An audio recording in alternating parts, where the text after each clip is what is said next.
described in the revealed scriptures. Report. As stated in the Bhagavad Gita, Kshine punye martalokang vishanti. Even if one is promoted to the higher planetary systems by performing great sacrifices, which are accompanied by the sinful act of sacrificing animals, the standard of happiness in Swarga Loka is not free of disturbances.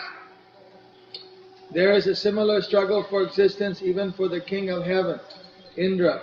Thus there is no practical benefit in promoting oneself to the heavenly planet.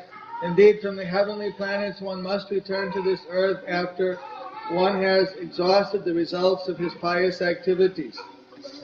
In the Vedas it is said, Yad yateha karma jito loka kshiyate evam evamutra punya jito loka kshiyata. As the material positions we acquire here by hard work are vanquished in due course of time, one's residence in the heavenly planets is also eventually vanquished. According to one's activities of piety in different degrees, one obtains different standards of life, but none of them are permanent, and therefore they are all impure. Consequently, one should not endeavor to be promoted to the higher planetary systems, only to return to this earth or descend still lower to the hellish planets. To stop the cycle of going up and coming down, one must take to Krishna consciousness. Sri Chaitanya Mahaprabhu therefore said, Brahmanda Brahmite Konya Bhagavan Jeev Guru Krishna Prasade Pai Bhakti Lota Bij. Chaitanya Charitamrita Madhya 19:151. A living entity is rotating in the cycle of birth and death, going sometimes to the higher planets and sometimes to the lower planets. But that is not the solution to the problems of life. But if by the grace of Krishna one is fortunate enough to meet a guru, a representative of Krishna, one gets the clue to returning home back to Godhead, having achieved self-realization. This is what is actually desirable. Bhajatatma labdhaye. One must take to Krishna consciousness for self-realization. Thus in the Bhakti Vedanta translation and purport to text 40, chapter 7, canto 7 of the Srimad Bhagavatam, in the chapter entitled, What Prahlad Learned in the Womb. So, today we're celebrating Dwadasi with initiations here in the morning. First initiation, second. And in this verse it advises us, the scriptures advise us, we should avoid the desire to go to the heavenly planets. So most devotees may spoof at this and think, well, I don't desire to go to the heavenly planets. I want to go back to Krishna. They don't realize that it's not so much just the occasional thought that I want to go to Krishna that will dictate where we go. We have to think, feel, will. We have to think, speak, and do accordingly. Srila Prabhupada mentioned that many of his disciples would not make it back to Krishna, would go to the heavenly planets instead. This is explained by Sanatana Goswami, that if one maintains the attachments for the material world while chanting Hare Krishna, by rendering devotional service, and renders conditional devotional service, desiring a particular kind of place, a better place, a particular type of situation, the tendency will be that when one is offered residence in the heavenly planets, one won't be able to turn it down, because one has not trained oneself to simply be unconditional and only want to serve Guru and Krishna wherever, whenever, under whatever conditions. So when one's offered the heavenly planets and one thinks, oh, this is a very nice place, I'd like to serve Krishna in this place, or I'd like to be in this place, instead of going back to the spiritual world, which is much better, one takes the lowest denominator and ends up in the heavenly planets. Unfortunately, from there's every opportunity to fall back down again to the lower planets and not go back up to the spiritual world immediately. So, to stop the cycle of coming up and down, just as Lord Chaitanya had said that Na kabe saga utaya kabe naraka dubai danda janna rajo jano nadite chubai Jai Nitai Gaur Jai Raha Raha Kanta Ki. Stop the cycle of sometimes going up, sometimes coming down in the different planetary systems. One takes shelter of the pure devotee of the Lord, one takes shelter of a bona fide spiritual master coming in the disciplic succession and achieves devotional service to the Lord. The Bhakti Lota beach, which one gets at first initiation,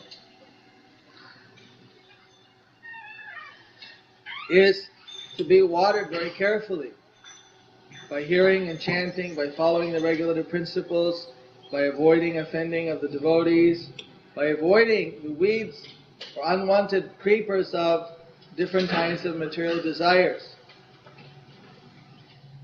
Otherwise, these unwanted creepers may force us to take birth instead of in the spiritual world, possibly in Swarga Loka, or worse. So, when one takes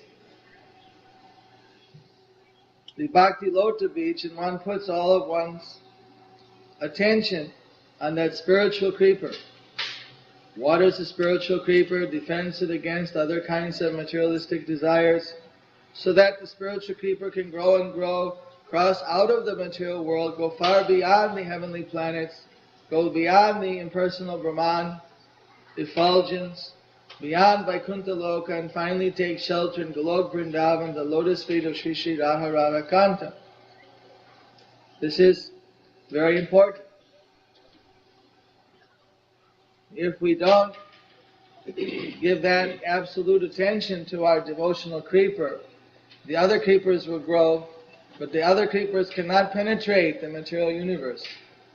The other creepers will keep us here in one way or another. So, it's not an accident that one finds a guru, representative of Krishna. It's by the mercy of Krishna. And certainly by strictly following, just as Prabhupada has come to the Western world, come all over the world, and given Krishna consciousness. He said that his disciples are his spiritual children, and his disciples of his disciples would be his spiritual grandchildren. So that everyone connected to the Krishna conscious movement through the process of initiation is eternally a disciple or grandson, daughter of Srila Prabhupada. They have a perpetual or eternal relationship with Srila Prabhupada and obligation. In the broader sense, everyone in the West that ever heard of the Hare Krishna mantra basically has only to owe their debt to Srila Prabhupada and his disciplic succession, because it's by his mercy that the Hare Krishna mantra has come over here to the Western world at all. At the time of initiation, one has to pray to Krishna. Just as Krishna said in the Bhagavad Gita,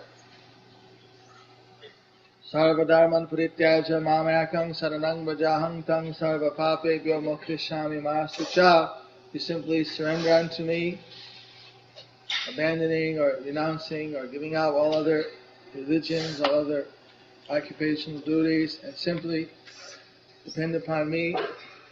I will protect you from all sinful reactions. So one has to actually take shelter of Krishna with that conviction. What is the use if we take shelter of Krishna but we don't actually depend upon Krishna? We don't actually do whatever will be most pleasing to Krishna.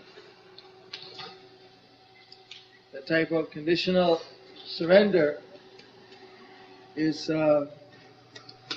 not symptomatic of pure devotion. So we take advantage of the mercy of Krishna in the form of meeting a guru and taking initiation by dedicating ourselves completely to the devotional service of the Lord. After putting in a lifetime of self-realization just for a slight bit of negligence, if again we have to take birth again, or we don't reach the spiritual world and we go to some other planet, then what will be the advantage?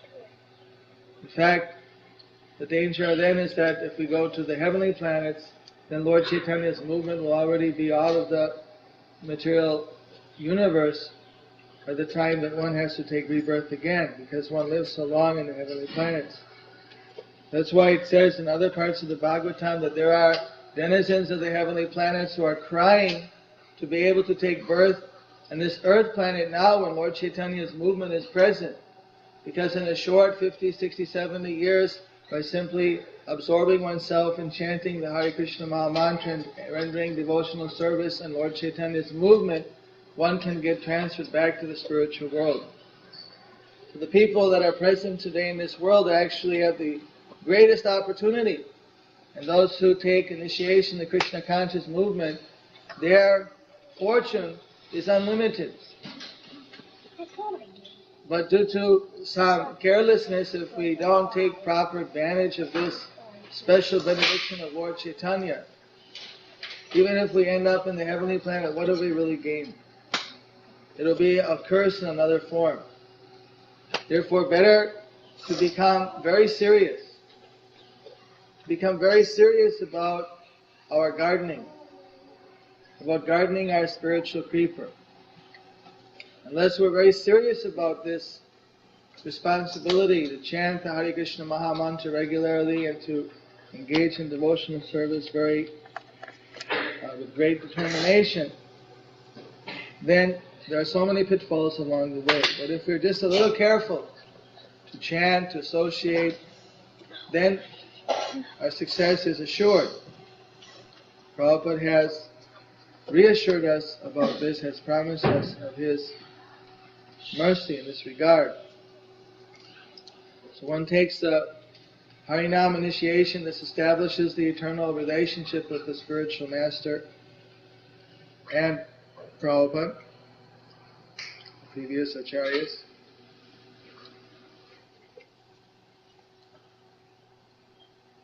Then one has to avoid the 10 offenses to the holy name, which are repeated every morning. After chanting Hare Krishna for a period of some time, if one wants to further increase one's depth of commitment to serving Guru and Krishna, then they can take a second initiation. The second initiation, at that time, one is accepted as a Brahmana, is able to serve the deity, has responsibility to chant the Gayatri Mantra. When one's a Brahmana,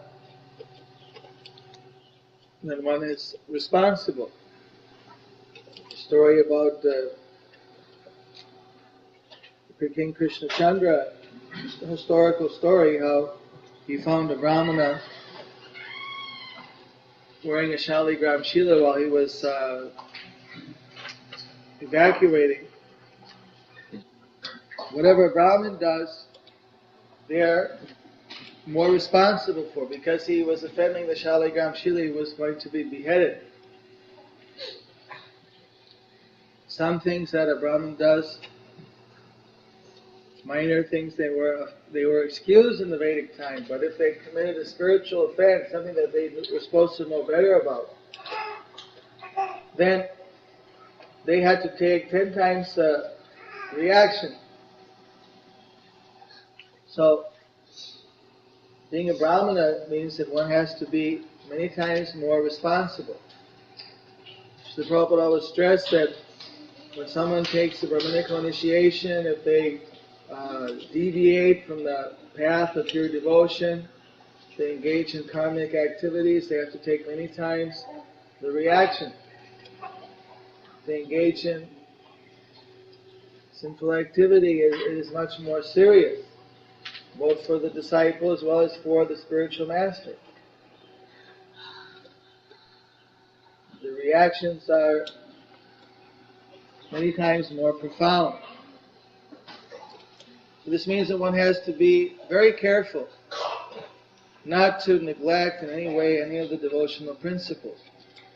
Maya has a way that the more one apparently progresses in devotional life, the more that Maya starts to increase her various means of trying to pull down that living entity.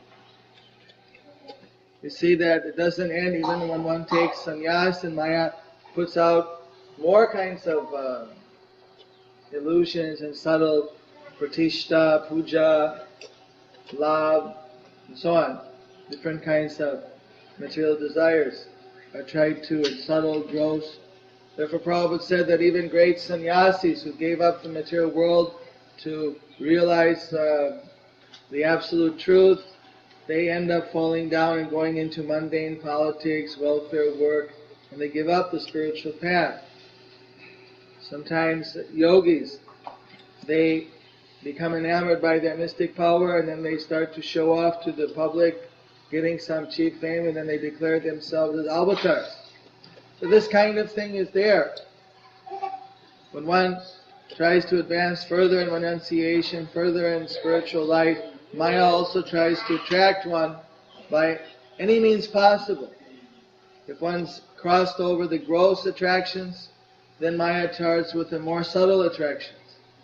And if one crosses over that, then Maya starts even with more subtle desires, which are very camouflaged, very much camouflaged as apparently spiritual desires. But therefore one has to become very expert in knowing what is the siddhanta, or what is the conclusion of our Krishna conscious philosophy. One has to learn this from the more advanced devotees, from the spiritual master very clearly. What is the verdict of the scripture? What is Maya? What is Krishna conscious? The Brahmin means one who is able to remain on the transcendental platform. Brahman means transcendental. You remain transcendental by Mancha Yoga Vicharina Bhakti Yogena Sevate Sagunan Samati Taitang Bhamavaya Kalpate, by constantly engaging in Bhakti Yoga. Brahmana, Vaishnava is continuously supposed to engage in devotional service. No Maya. Otherwise, how will one remain on the transcendental platform? We're not interested in being the Brahmana Pandits of the Vedic Hindu tradition that want to go to Swarga, who are doing animal sacrifice or other kind of sacrifices like that to get to the heavenly planet. Similarly, what is the use of a devotee who is engaging in pure devotional service to compromise their principles and then end up with the same result that one gets by doing this other type of karma kanda sacrifice, simply due to being a little careless, simply due to some careless attachment to the senses and sense objects. So being a Brahmin, taking this second initiation, means that one is dedicated to preaching the Krishna conscious movement, or to serving in a way which will help to the propagation of the Krishna conscious movement. The duty of a Brahmin is to teach, to read, and to teach others. Whatever knowledge we get, we don't want to keep it to ourselves. We want to, in turn, give it to others. In this way, it fructifies in ourselves. Chanakya Pandit was a famous Brahmin Pandit. He wasn't a pure Vaishnava, but he was very strict in his principles. The Brahmana means that they're not trying to artificially increase the amenities of their life or the complexity of their life. For the benefit of the Vedic culture at that time, Chanakya was requested to become the prime minister. But as a Brahmana, he wasn't supposed to take any employment. So he refused to take any employment. The king requested that I, without employment, be the prime minister. So then he said, well, I can become the prime minister without any remuneration. I can do that. But I don't want to stay in your palace. I don't want to compromise my position as a simple Brahmin. I'm going to live outside in my own simple grass hut, and I'm not going to stay inside any palatial quarters. I don't want to increase the comfort of my existence because I want to achieve self-realization. In the end, if I become attached to these type of opulent surroundings, there'll be every chance that I'll again have to take another birth. So although Chanika Pandit, he was inclined possibly more towards the personal realization, it's not always exactly clear. He definitely is a Brahmin, worshipped Vishnu. But he was very fixed in this principle of Brahminical culture, living simple living and high thinking. Now that the Krishna conscious movement is having more Namhat preaching or folk preaching or congregational preaching, and many people living outside the temple are chanting, becoming pre-initiated, even taking first initiation, we're seeing that they're chanting and able to progress. I personally give the second initiation to those who are actually going to live more as Brahmanas, who are going to live as a twice-born person and take up the mission of preaching the Krishna conscious movement. That they're not going to compromise the principles. They should be an example for the others. People can recognize there may be many who are chanting, but they can look to the Brahmanas that these are persons who are leading an exemplary spiritual life. What is the use of taking higher spiritual responsibility if we're not going to live up to it? So it's very important that for the glory of Srila Prabhupada, the previous acharyas, the Sampradaya, that we preserve this integrity of the Brahminical initiation. People often, they fail to, I don't think this point can be repeated too many times, that when one takes the Brahminical initiation and then they break the regulative principles, the reactions that come upon them are multiple in effect. I've seen so many people become destroyed, my own godbrothers become destroyed in their spiritual life because they were not conscious of this fact, because they had taken second initiation and then deviated, that they were put under a much heavier reaction, which is harder to get out of. That's why personally, I have some, Prabhupada told me that it is not at all necessary to give second initiation or to take it. And in Mayapur, there are many people who have been there for 12 years. We have never given them second initiation. And my average time for second initiation in many places is 4 years.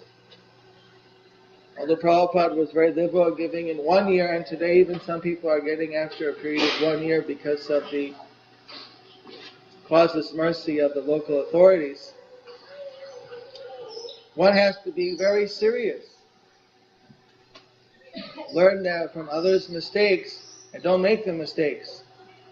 If one is very careful, if one is very fixed up, doesn't allow the mind to become strong, remains humble. Prabhupada stressed the point when we take second initiation, it's dvija, it's new birth.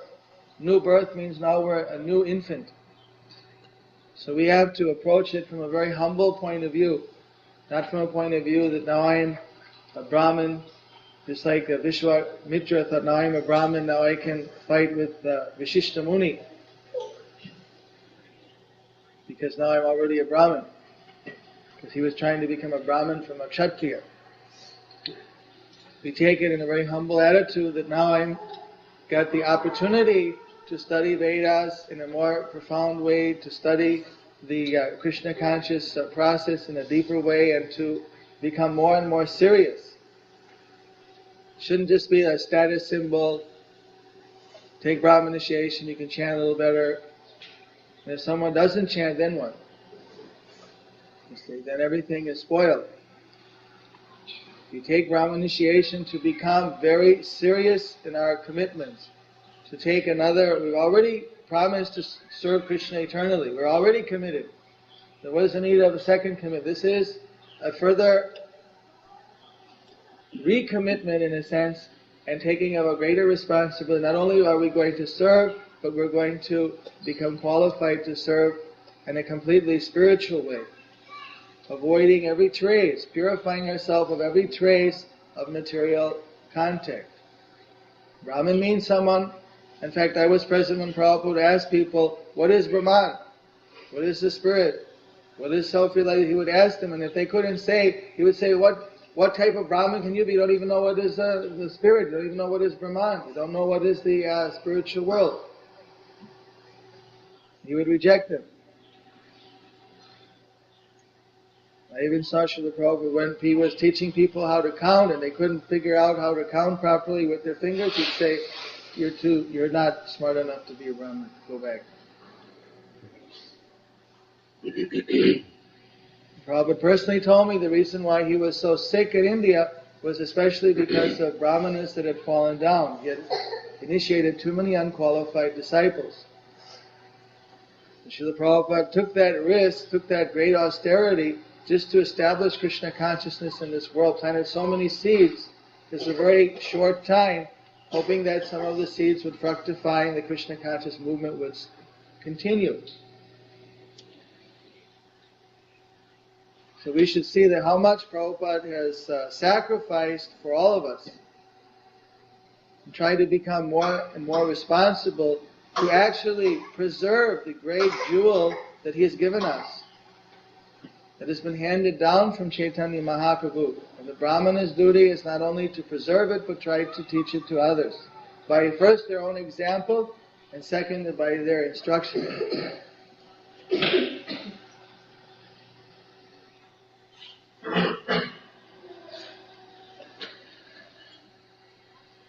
The more one has a spiritual advancement, the more one is responsible to be an example to others.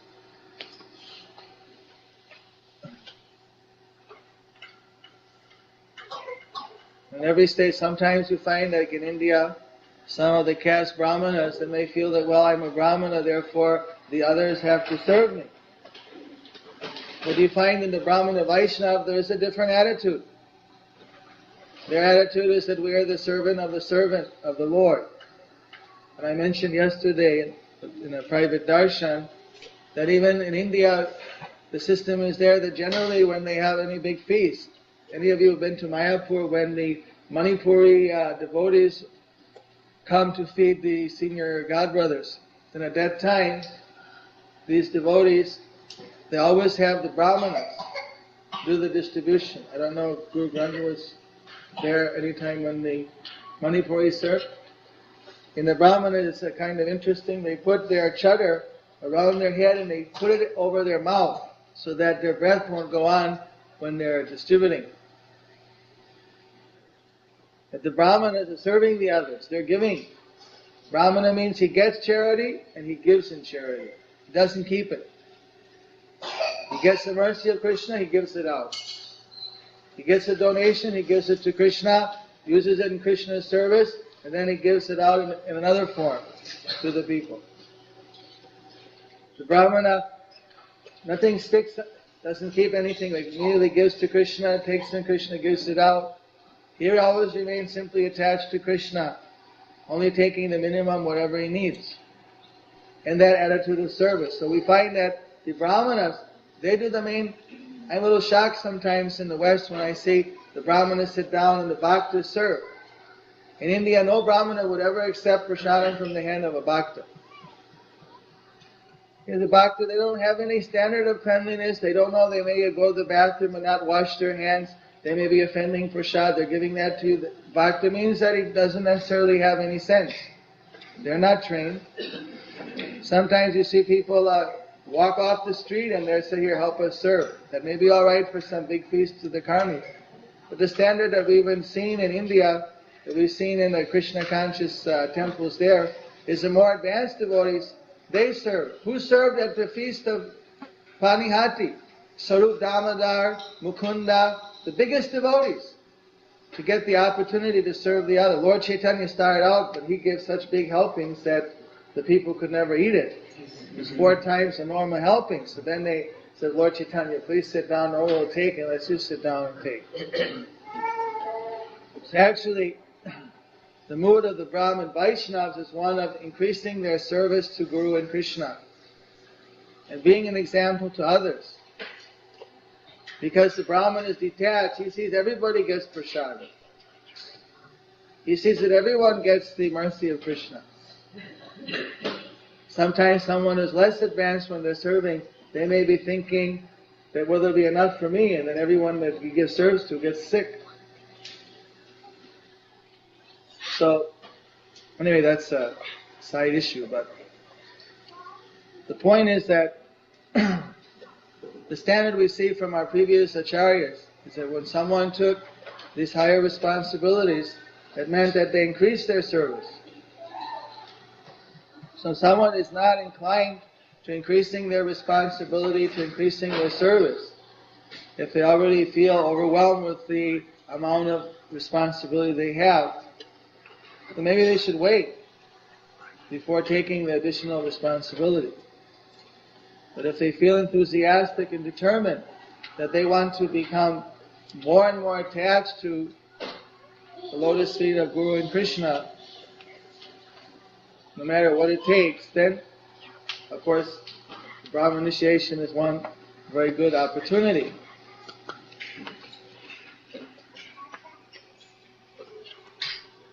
So is there anybody now that would like to pass up this time and wait until the next opportunity?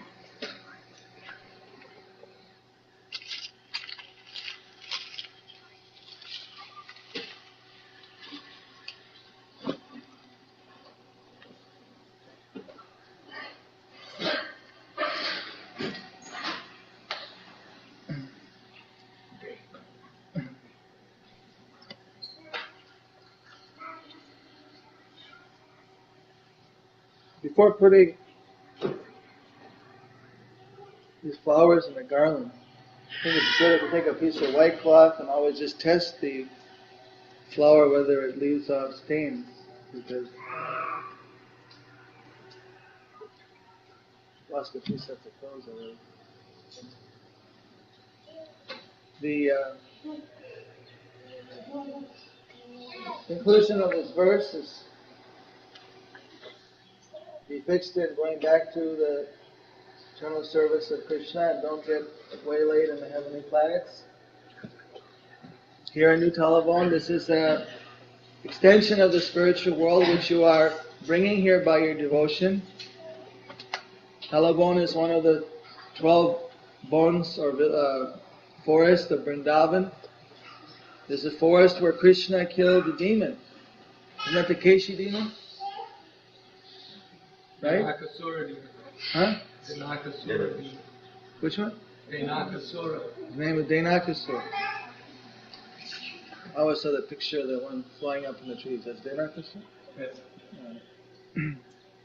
The point is that, like that, there's so many demons that can come into our consciousness, come into our spiritual life.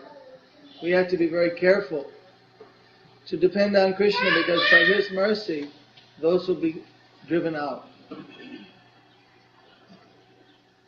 Krishna, he used to enjoy in the Talavon, the Tala fruits. Tala fruit is very juicy,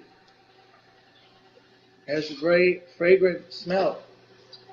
So Krishna used to enjoy with his cowherd boys and the calves there after eradicating the demon from the Talavon forest. So, similarly, we have the opportunity here of serving Krishna and enjoying the nectar of Krishna's transcendental association. and service. And we should keep the transcendental vibration all pervasive so that people will always be able to think of Krishna.